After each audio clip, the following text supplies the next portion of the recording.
घंटी के साथ ठकाठक करने का अमल लेके हूँ। वीडियो में आप देख सकते हैं ये नक्शा आपने बनाना है। बनाना आपने कैसे है कि जिस औरत को का साथ आप ठकाठक करना चाहते हैं, जिस औरत को आप अपने वश में करना चाहते हैं या जिस मर्द को भी करना चाहते हैं, आपने उसकी तस्वीर हासिल कर लेनी है। तस्वीर जैसा कि आपको सामने नज़र आ रही है, ये देख लें। ये नक्श को आपने तस्वीर की पिछली साइड पे बनाना है। ये तस्वीर है, तस्वीर की आपने पिछली साइड पे नक्श को बना लेना। बनाने के बाद आपने करना ये है कि जब आप नक्श को बना लेंगे, बनाने के बाद आपने नक्श के ऊपर ना मतलब कि आपने नजायज़ मोहब्बत का अमल है, सिर्फ गैर मुसलमान कर सकते हैं। आपने अपनी मनी के चंद कतरे निकाल के फेंक लेने, फिर लाल रंग के कपड़े में आपने इसको बांध लेना। बांधने के बाद किसी भी मुर्दे की कब्र में पाँव वाली साइड पे अपने दफनाना है।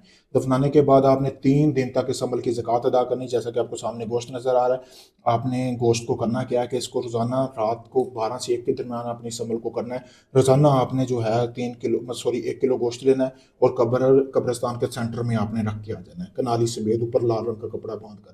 दूसरे दिन भी ऐसे करना है, तीसरे दिन भी। जैसे ही तीसरे दिन आप ये अमल करेंगे, आपका महबूब खुद चल के आपसे रब्ता करेगा, आपको खुद अब नजायज़ मोहब्बत का बोलेगा। बहुत पावरफुल अमल है, जैसा मैंने बताया वैसे ही करेंगे तो यकीनन मेरी गारंटी है कि इसमें आपको कामयाबी मिलेगी।